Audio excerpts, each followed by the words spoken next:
Okay, great. Looks like we're recording. So for those that are here, just note that this is the Oregon Agricultural Heritage Program Working Lands Conservation Covenant and Easement Grant offering open office hours. So that is what we're going to talk about. That's why we're here. Going to start off with just a couple general comments about the open cycle, and then kind of leave it open for questions. So I will run through some of the details and then we'll open it up. We also have Taylor Larson, who is the Oregon Ag Heritage Program Coordinator.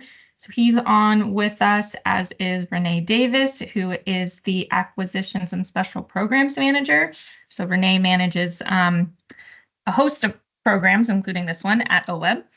And we've got Ivy, who is going to be providing kind of the technical support, and probably will end up having us ask her questions at any time about if tech stuff goes off. So, and okay, as I mentioned, this is the Oregon Ag Heritage Program. It is a program within the Oregon Watershed Enhancement Board, so we fit within that context.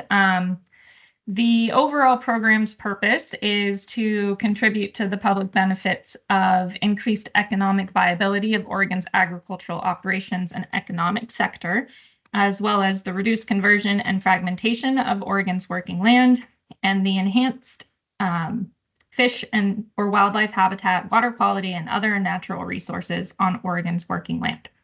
So we do have an open working lands conservation covenant and easement application cycle now.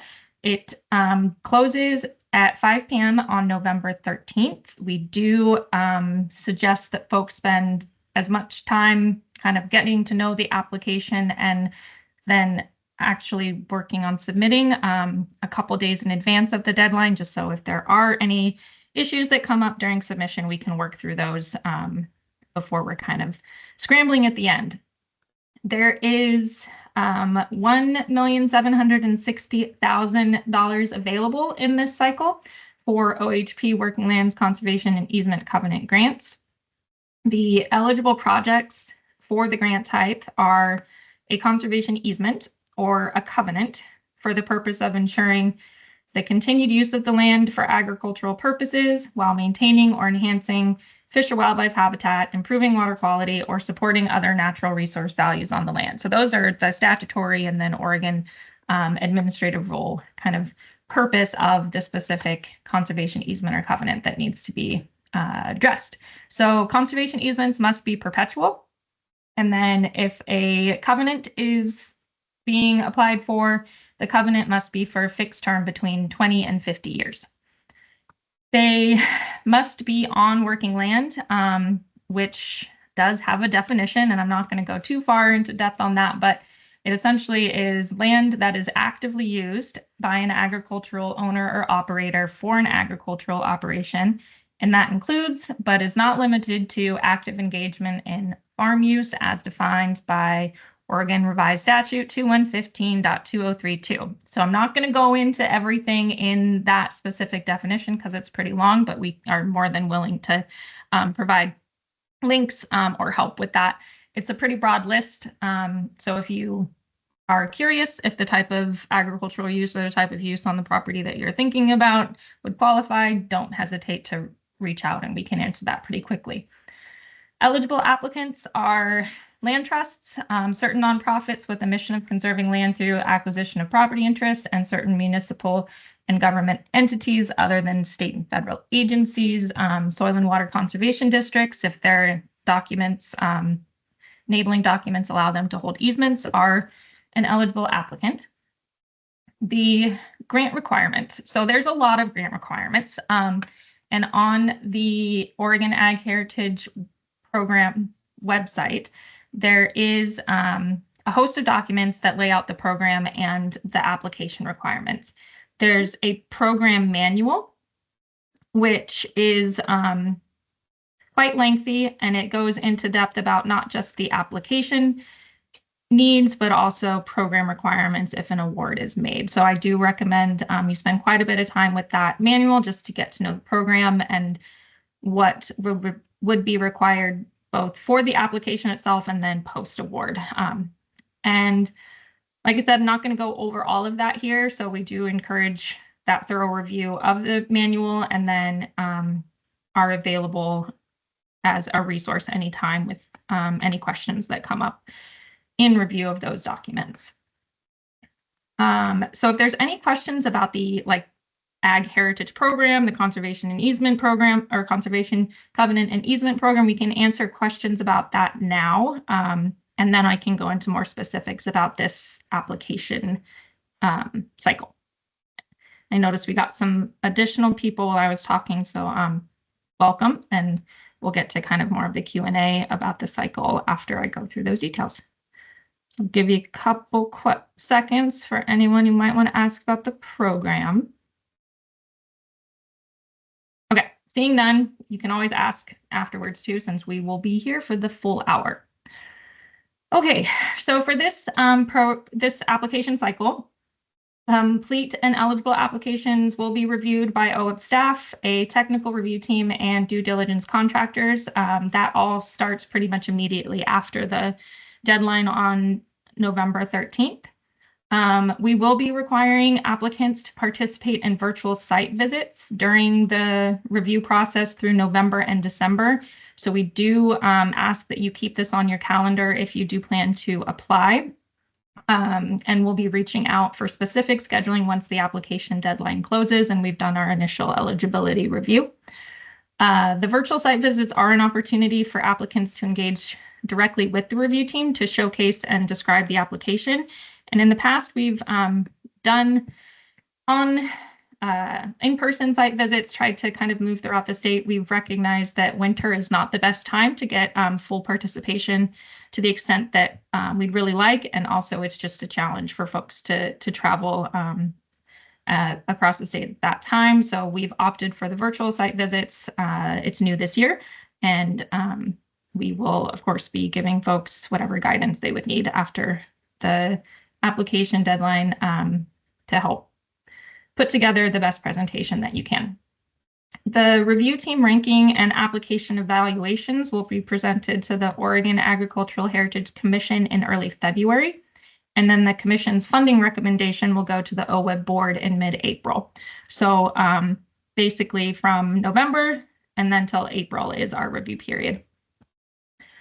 So the application, again, really encourage you to read through the manual section on application requirements.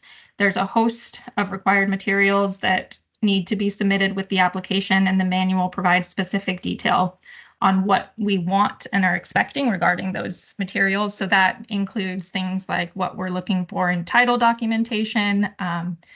We ask for a handful of maps, and so that goes in, the manual has good detail on what those maps should look like, the types of information we expect to be presented on those. And most of the maps that kind of correspond to certain questions within the application and that are better or can be helpful to see laid out in more of the visual manner. Some tips on filling out the application. We do suggest reading through the application itself before starting to answer the questions.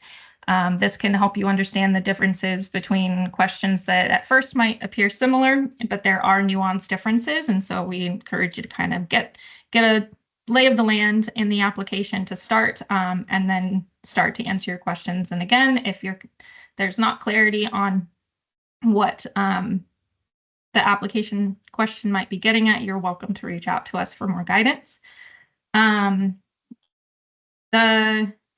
application as well does have some questions that are formatted in like the parent-child, where your answer to an initial question will open up different questions depending on the circumstance. So this would be like in the instance of a question that asks if you're an accredited land trust. If you click no, then a number of additional questions will be revealed. If you click yes, those questions won't be required.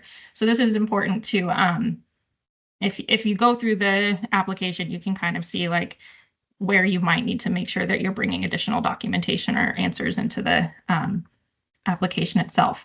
So we do encourage spending time in the application, because we do have the template generator as well, which will allow you to download a Microsoft Word version of the application. But the functionality of the online application doesn't quite translate into that Microsoft Word document. It ends up showing, it doesn't quite give that same context of the parent-child, and can kind of look like you've got a lot that you might need to answer when it might not be applicable to your scenario. We also recommend that you pay attention to the I buttons. So you'll see these in the application itself. When you're in the online module, it will be a little I button with the letter I. And when you click on that, it'll open up a host of additional information, either about the question itself, or if there's additional resources, it'll have places to go for that. In the Microsoft Word document, it shows up as italicized text underneath the application question. And then before submitting the application, we do ask and strongly suggest that you double check the required documents in the program manual to make sure that you've uploaded all necessary documentation prior to submitting. The application system itself will not prompt you for everything that's required, and that's mainly because some of the documentation is conditional and dependent on the specifics of your project.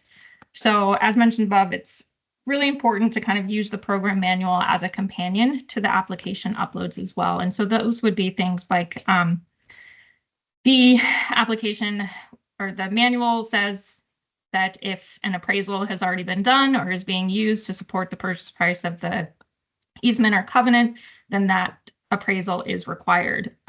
So if you have it and it's being used, we would require it to be submitted. If you don't have it and it's not being used, then you don't have to submit it with your application, but the system doesn't quite catch that nuance. So make sure that you pay attention to that in the manual itself. So that is what we have kind of to ground and orient everyone into the application cycle. Hoping folks have had a chance to maybe play around with it, or at least read through the manual itself. And if you've got any questions, then this is the time. And like I said, we'll be here for the next 44-ish minutes. So we will, I think you all can unmute on your own. So you're welcome to unmute or just hang out with us.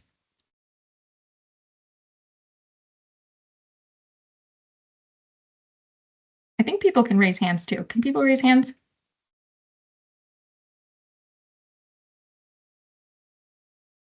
Either way. Looks like, yeah, looks like yes. Thank you. Okay. I'm just gonna hang out and listen to other people's questions. This will be my personal first. I've plenty of my colleagues have submitted OAHP or worked with OAHP, as you all probably know better than I do. But this is going to be my first one doing the heavy lifting, so I'll just hang out with y'all and see what questions come up as well. Okay. Sounds great. Thanks, Michael. I guess, yeah, sure. One question. What is it's the same portal for OA and for OAHP, right? Okay. Correct. Yeah. So it's through the online grant management system, OGMIS. So it's the same. And if you do go to the OHP website, there's a link that says apply now, and that will take you directly to the OGMIS page. And if you don't already have a account, you'd need to set one up. I believe we still function where it's only one account per kind of entity, one login per entity. So maybe someone else in your organization does already have one set up, and you can work on that with them. Thank you. Yeah. Are there any on the amount of money that's available? I think you said it's 1.7 mil in that ballpark. Mm-hmm. Do you all have kind of like a preference or an idea of how you're gonna spend that? Like whether it would be like how many projects you might have in mind, or I mean, I know it's probably kind of a complicated question, right? Because there's all kinds of variables that go into the ranking, but if there's a general sense, what is it? No, great question. So there was discussion of this at the Oregon Ag Heritage Commission meeting earlier this year. Essentially, the commission is tasked with the space of providing the funding recommendation. And so based off of the ranking, the commission will look at the funds that are available and then make the ultimate funding recommendation to the board. And while they haven't, there's no like limit on what you can ask. They haven't indicated that they're going to be seeking to do like partial funding or anything like that. They do have an interest in funding multiple projects. So I think it would be more of like, make sure that you're bringing a very thoughtful budget related to your project to make sure that it accurately reflects what your project needs. That's the most important part. We want to make sure that folks design their applications with the budget that they need, because that's kind of the best way for us to get a sense of what really is available. And we want projects to be successful if they're funded, and the amount that they need for that is important. So I'd say that no, we don't have an idea of how that will be dispersed, but there is a little money available for a pretty competitive cycle. So just encourage folks to bring the best budget and tightest budget that they can. Got it. Thank you. Thank you for holding this. I actually just came in because I couldn't find anywhere that said the due date. So I'm glad that you said it out loud, because I'm looking into this to send to other farmers as a support person. But Yeah. I was just curious if you could direct me also where it actually says that in any of the materials. Yeah, so it is in the program manual, which I will drop a link in right now for you. And we'll put that onto the website as well. We had It is on the website at the top of the page. Let me see. Oh, okay. So it was moved. It was moved from Oh my God. Okay. But we should probably Sorry. put it down in the Yeah. actual grant. Yeah, offering no, thank itself you. as well. No, thank you. Because I really came to this page because I got the commission seat open, and then I was like, oh, there's a grant. So like that's why I was down there. So anyways, thank you. Great. Yeah, no problem. And thanks for letting us know, because now we can make it clear on the. Sorry. Thank you. Absolutely. Thanks. Okay. I think what we'll do now, if there's no immediate questions, is we will remain here, like I said, until 11. But I think we'll all go off camera, and then I will be paying attention. So if you do come up with a question, just either raise your hand or just say it and we'll pop back on camera. But kind of don't want to make anybody stare at our blank faces for too long. But yeah, we appreciate you coming. And if you did miss the intro part, you're welcome to just reach out to us or watch the recording, because it'll be there. Okay, unmiking. Looks like we have a question in the chat. So it says, can the match source documentation be an executed option agreement demonstrating that the landowner match is 25% of the total requested amount? Great question. Yes, that would work if that is something that you're submitting at the time of the application. It could also come in the form of a letter from the landowner that states that they are planning to do the same thing. So if you don't have the option secured at the time, that's fine, but a letter saying that they're committed to selling at that rate would be equally acceptable. Thanks for the question.